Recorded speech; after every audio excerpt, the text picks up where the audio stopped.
வணக்கம் மக்களே, you are வாட்சிங் இன் not cinema with me Divya. நம்ம லோகேஷ் கனகராஜ் படத்துல இருந்து ஏதாவது ஒரு அப்டேட் வருது, வீடியோ வருது அப்படின்னா கூடவே கான்ட்ரவர்சி வர்றதோ வழக்கமான ஒரு விஷயமா மாறி இருக்கு.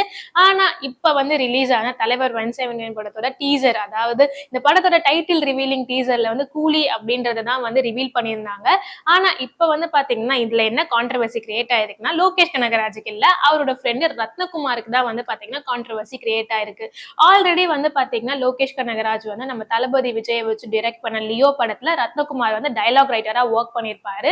நம்ம லியோ படத்தோட சக்சஸ் மீட்ல தளபதி விஜய் காக்கா கழுகு கதை சொன்னப்ப கூட பாத்தீங்கன்னா தலைவர் ஃபேன்ஸ்லாம் நாங்க அதை கூட மன்னிச்சிடுவோம்ப்பா, ஆனா பாத்தீங்கன்னா ரத்னகுமார்லாம் எவ்வளவு உயரத்துல பறந்தாலும் பசிச்சா கீழே வந்துதான் ஆகணும் அப்படின்ற மாதிரி எல்லாம் ஒரு போஸ்ட் போட்டக்கு அப்புறம் இவர் தலைவரை மென்ஷன் பண்ணிதான் இந்த மாதிரி எல்லாம் போடுறாரு அப்படின்ற மாதிரி பயங்கர கடுப்புல இருந்தாங்க ரத்னகுமார் மேல. இருந்தாலும் தலைவர் 171 படத்துல ரத்னகுமார் ஒர்க் பண்ணல, இப்ப டயலாக் ரைட்டர்லாம் இருந்தாலும் பாத்தீங்கன்னா இந்த படத்துல இருந்து இந்த மாதிரி ஒரு அனௌன்ஸ்மெண்ட் வந்ததுக்கு அப்புறம் எல்லாரையும் விஷ் பண்ணணும் அப்படின்ற மாதிரி ரத்னகுமார் ஒரு போஸ்டர் ஷேர் பண்ணியிருந்தாரு.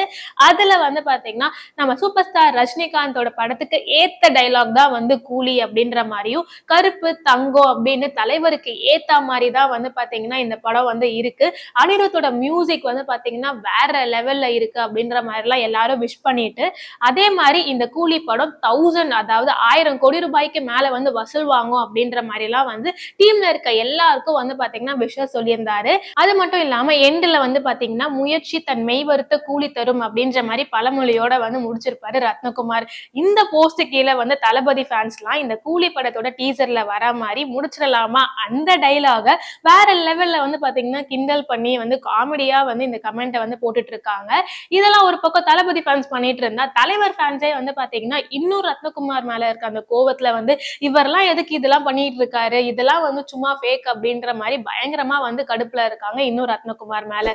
நீங்க இந்த விஷயத்த பத்தி என்ன நினைக்கிறீங்க அப்படின்றதெல்லாம் கமெண்ட் பாக்ஸ்ல சொல்லுங்க.